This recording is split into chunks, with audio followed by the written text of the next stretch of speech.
Hi Julie, the topic that we have been allocated is family violence and what is the current picture in Australia and the implications for your practice as midwives. So first I'll begin by defining what family violence is. So according to the Department of Human Services, family and domestic violence is any violent, threatening or controlling behaviour that occurs in current or past family, domestic or intimate relationships.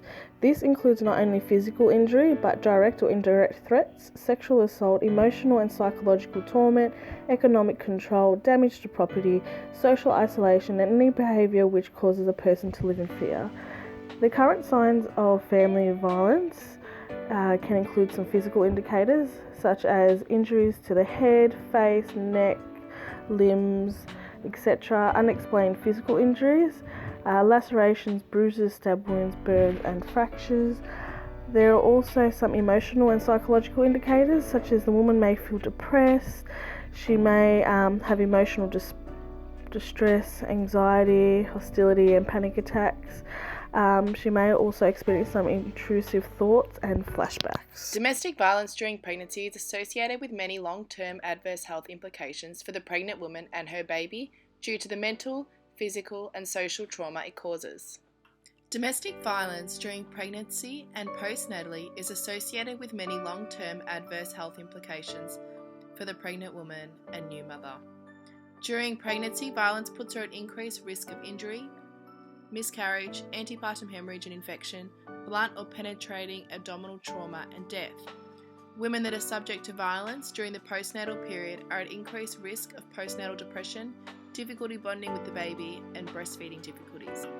The impacts on a fetus or child that is in an environment where they are either subject or are surrounded by domestic violence has many adverse health implications for them physically, socially and emotionally. A child that is subject to domestic violence are more likely to have depression, anxiety, low self-esteem, mood problems, loneliness, peer conflict, to name a few.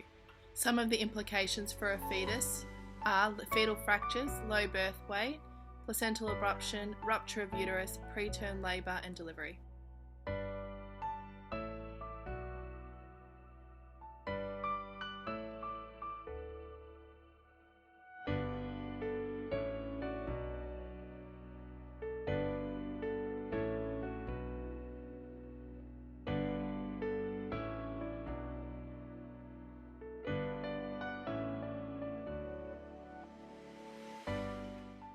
What is the current picture in Australia?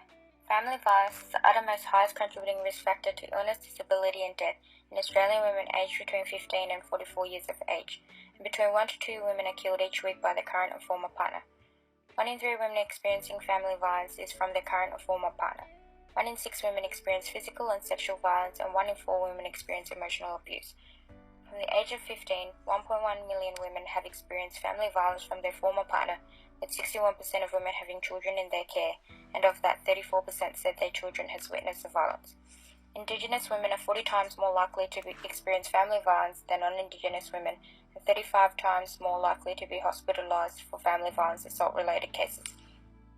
Some risk factors that contribute or aggravate family violence include the partner's attitude towards women and violence, impulsivity, social skills, psychological distress, general behaviour towards violence, perception of gender roles, and short-term state deficits which impact on self-regulation, including alcohol and substance use and/or abuse.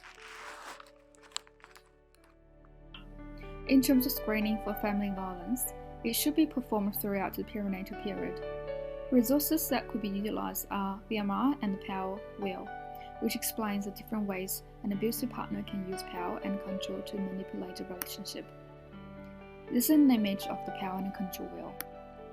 So in Victoria, there is no specific screening tool for family violence, but the graph is mostly used by midwives, and here is a list of questions. Midwives also have an essential role in family violence prevention on a primary, secondary and tertiary level. So should midwives advise women to leave their partners? No, we are not in a position to make decisions for women. And what is important when VMI is used and family violence is identified? Because most hospitals do not keep this at hospital premises. Would it be safe for a woman to carry it around when her abusive partner could access this easily? so midwives should perhaps suggest to keep this in hospital. And midwives should build a trusting relationship, use effective questioning, having her partner absent by suggesting a urine sample, implementing holistic care, and etc. It is also important to consider the proper referral and support services for women. From completing this assessment task, our knowledge surrounding family violence has been questioned. As a group, we can all say that we were shocked by the rising statistics of family violence in Australia. Molly states that from her research, she was surprised to learn as to the number of women that experience family violence in Australia. 1 in 4 is a very high statistics within our population, and we expect that as healthcare professionals we'll be faced with many women that experience violence from a partner. And as healthcare professionals, we play a vital role in not only assisting with their pregnancy experience, but intercepting this treatment for their entire life and ensuring their safety of them and their baby. It is true that by researching this topic, we have been able to refine and alter our future practice as midwives to be more respectful towards women that are experiencing domestic violence and administer the appropriate interventions to maintain not only their safety but the safety of their baby. Both Ewan and Sophia agree that their future practice has been further enhanced as they have learned different ways of assessing for family violence and understand the importance of early intervention. As stated by Emily and myself, as women this can often be a sensitive topic and an issue that many female healthcare professionals feel strongly about abolishing. Through our research we have gained an understanding as to what services are available to women, and it is our role as future midwives to ensure that all women have access to these health services in order to reduce the statistics of family violence in Australia. When preparing for this assessment task, we took some time to reflect on this topic. We can all agree that through this assessment task, we are now aware of the ongoing issue of domestic violence in Australia and can understand the effects that domestic violence has on an individual. This has motivated us to further advocate for women and provide them with enough information to seek help. Before starting this assessment task, we sat down as a group and all of us were able to recognise our weaknesses when caring for women who have experienced family violence. We all admit that we lack information and confidence to accurately assess the presence of family violence. However, on completing this assessment task, we sat down together as a group and we can all say that by taking the time to explore the issue of family violence in Australia, we feel confident in recommending health services to women.